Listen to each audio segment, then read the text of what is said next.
Hello everyone, magandang araw, magandang buhay. For today's video, hindi po muna natin makakasama ngayon si nanay dahil po nagbakasyon po muna siya ngayon. Kailangan niya rin po kasing umuwi sa kanila para uwian or pasyalan yung kanyang mga anakis at ang mga apo para magkaroon din po siya ng time na makasama yung kanyang family. Hindi po palaging work, although hindi naman ganun kabigat yung kanyang trabaho dito, pero iba pa rin guys yung kasama yung pamilya. Kaya ayan, kung makikita ninyo, tatlo lang po kami dito. Umuwi rin po kasi ang aming big boss guys at ayan nga po, naglilinis siya or inaayos niya yung aming nasirang grass cutter nakaraan. Magagamitin niya po kasi yan, kailangan niya pong mag-grass cut dito sa aming paligid ng bahay at talaga namang napakataas na ng mga damo, hindi na kaya ng ating mga braso. At habang nag-aayos nga po siya, talagang hindi pa pahuli itong si Yayam, kailangan rin siguro ng assistant, kaya ayan, binigyan din ng pagkabisihan ng tatay niya guys, kasi nga, alam niyo naman pagka ganitong bulinggit is super likot, gusto ko anong susundutin mo, susundutin niya rin, my God, talaga naman. Kaya ayan, para hindi siya maistorbo sa work, binigyan din siya guys ng kakalikutin at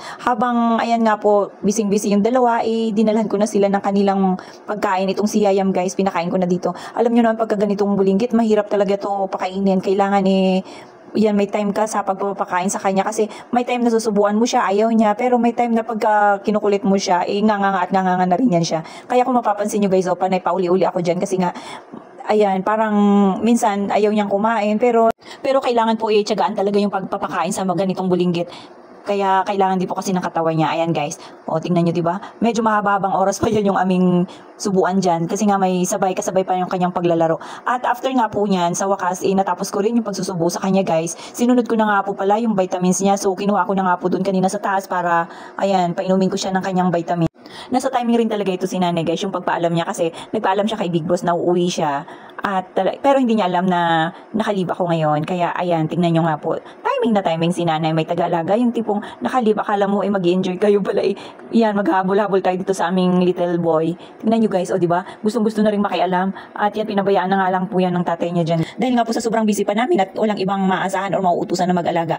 At ayan, tingnan nyo nga po. Panay ang akyat-akyat at binibigyan na nga lang ng laruan. Dahil nga po itong si Big Boss guys, kailangan po bago siya umalis or bumalik sa work, makapag-grass cut siya dahil nga po after 2 weeks pa siguro yan siya babalik ulit. Ganun po katagal bago siya makauwi ulit. So kailangan makapaglinis na dito sa paligid dahil sa sobrang tataas na ng mga damo, sobrang kakapal na ng mga damo, talagang kailangan ng tanggalin dahil nga sobrang naawa na siya, baka mamaya daw akyatin na kami ng ahas dito sa bahay at sa sobrang kapal. Kaya pinagtyagaan niya po talagang ayusin ito yung aming grass cutter, gawa ng pag-alis niya po yan, nasira nakaraan sa sobrang lakas po diba ng ulan. At talaga namang buti na lang, bago nasira, talagang nakapagdamo siya, nakapag-grass cut siya ng buong palibot ng bahay. Kaya kasunod nun guys, the following na uwi niya, wala na, hindi niya na nagamit, kaya pahinga siya nun. Kaya ito na, siguro after 1 month, 2 months, saka siya nakapaglinis ulit or saka siya makapag-grass cut ulit dito sa paligid ng bahay, lalo na doon sa may likuran namin, yung bandang bakanting area doon, siya rin po naglilinis noon, ginagrass cut niya rin talaga yan.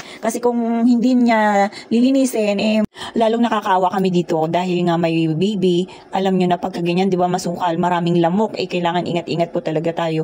Kaya pinagtyagaan niya na nga pong ayusin sa tulong ng YouTube dahil naghanap po siya kanina na mag-ayos. Talagang wala po siyang mahanap, so sobrang busy rin ng mga tayo dahil nga po weekend ngayon, di ba? Kaya ayan, tingnan nyo, talagang buti na lang may YouTube, yun ang laking tulong sa kanya at bumili na nga lang siya ng mga piyesang mga kulang-kulang na ilalagay at ayusin. At habang nag-grass cut nga po itong si Yayam guys, sobrang busy rin. Ayan, nagdilig na nga lang po kami dito dahil nga po ayaw paawat sa kakulitan, gustong lumabas ng gate. Sabi ko sa kanya, magdidilig na lang kami, gawa ng hindi na rin nadidiligan ito yung aming mga halaman. Yun nga lang, yung host dito sa may malapit sa gate namin, maikli, naputulan na po pala namin. Kaya, ayan, maikli ang kanyang host, kaya ito yung mga halaman na lang yung nilalapit ko sa kanya para kahit papaano maging busy naman siya at makalimutan niya yung paglabas doon sa gate guys, dahil nga medyo maputik pa, bukod sa mainit, maputik, dahil nga po ilang araw na panayang ulan-ulan, kaya hindi pa rin kami pwedeng lumabas. At isa pa, meron pong nag-grass cut, siguradong matatalsikan yung mga damo, magsisipagtalsikan sa mata niya. At yan dahil iniingatan nga po namin na matalsikan. So, ayan, si Big Boss lang po muna. At habang itong si Yayam naglalaro pa ng tubig, umakyat na nga po muna ako dito para hugasan ito yung aming mga hugasin. Dahil nga po, sabi ko sa inyo, tatatlo lang kami dito.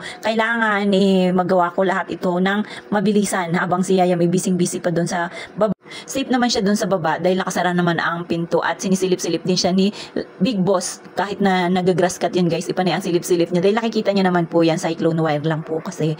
Kaya kitang-kita niya rin kung anong pinagagawa ng bulinggit sa loob. At yan, tingnan niyo po, nagamit niya rin sa wakas naman at naayos niya yung aming grass cutter at nalinisan dito sa labas. Talagang sukal na kapangit na tingnan pag ganun katataas na damo.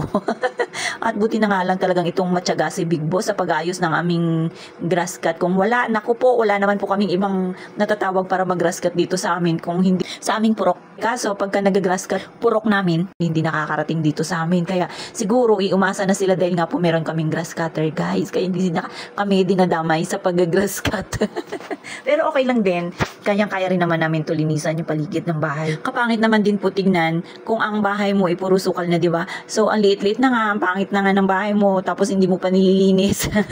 Ano na lang, di ba? So kailangan ikilos-kilos din tayo para hindi tayo magkasakit at hindi tayo lamukin. Ayan nga po, magla-lunch na nga po yan, nakatulog na nga po niyan si Yayam at ayan, kita nyo, bagong gising lang po, nag-grass cut pa rin yung kanyang tatay guys. Kaya kung makikita ninyo, itong si Yaya, medyo nagpapamanman pa siya. At after nga po niyan, nakita niya naman ito dito sa likod ng aming bahay na nag-grass cut si Big Boss. Diyan niya na naabutan at yan na, lumakas ng katawan ni Yayam, talaga nakapag-recharge na siya. Kaya pa niya ang silip-silip niya dyan at sinisilip niya nga ito yung kanyang Big Boss, ang aming Big Boss sa kabilang bakod na nag-grass cut at tinatabasan nga po ito. Ito talaga yung part na nakakatakot dito guys. Yung lagi kong kinukwento sa inyo na nakakatakot siya, may mga sukalan na yan guys. Nandyan nanggagaling malamang yung mga ahas dyan dumadaan, lalo na pag tag-ulan. Ay talaga naman pagka may mga sukal yan ang gustong-gusto nila, kaya kailangan ilinisan na. Ito nga po yung lagi ko sinasabi kay Big Boss na dapat lagi niyang lilinisan at para na rin sa lamok, maging safe kami dito dahil nga po ayan, kung mapapansin niyo yung likod po niyan is yan, kwarto na namin. Madalas nag-open kami ng aming bintana dyan. Kaya after nga po pala niyang maglinis or magdamo-damo dyan sa likod, mag-grass cut guys, sabi niya parang sumakit daw yung ulo or bigla siyang nahilo. Buti na lang ito yung swimming pool ni Yayam, hindi pa namin natatanggalan ng tubig at kaya yan, nandyan siya muna ang naglublob at habang kami ni Yayam guys, binuhusan namin siya ng tubig at nung nakapagpahinga na nga po siya, nakapag-recover na, siya na naman ang taya doon sa pag-alaga kay Yayam. Nandun po sila sa baba at nanonood ng TV habang ako nilalabad ko yung mga nakababad nitong mga damit. Konti lang naman po ito, halos ang karamihan po dito ay damit lang ng aming bulinggit na nakababad. Madalas po kasi di ba ganun, yung bata minsan naiihian, mga ganong mga tipo yung mga damit. Kaya yan guys, hindi ko talaga in-stock ng matagal sa basket pagka ganyan yung mga damit ng bulinggit kasi nga po namamaho. At hindi ko rin po pinatatagal sa pagbababad. Kaya ayan, kinusutan ko na nga po. After nga po niya, nung hapon, nakapagpahinga na kami, ito, si Yayam at ang aming kapitbahay, talagang naglalaro na dati ay baby pa lang, ngayon talagang nag-i-enjoy na sila, talagang magkalaro na. Kasi guys, nung time na yan is wala po si Big Boss na basketball, kaya nakalabas kami ni Yayam guys. At sakto naman po, habang yan, panayang habula-bula nila, dumating na nga po pala si nanay, kaya may katuwang na ako guys sa pag-aalaga. Pero ayan, tingnan nyo nga po, enjoy na enjoy sila dyan.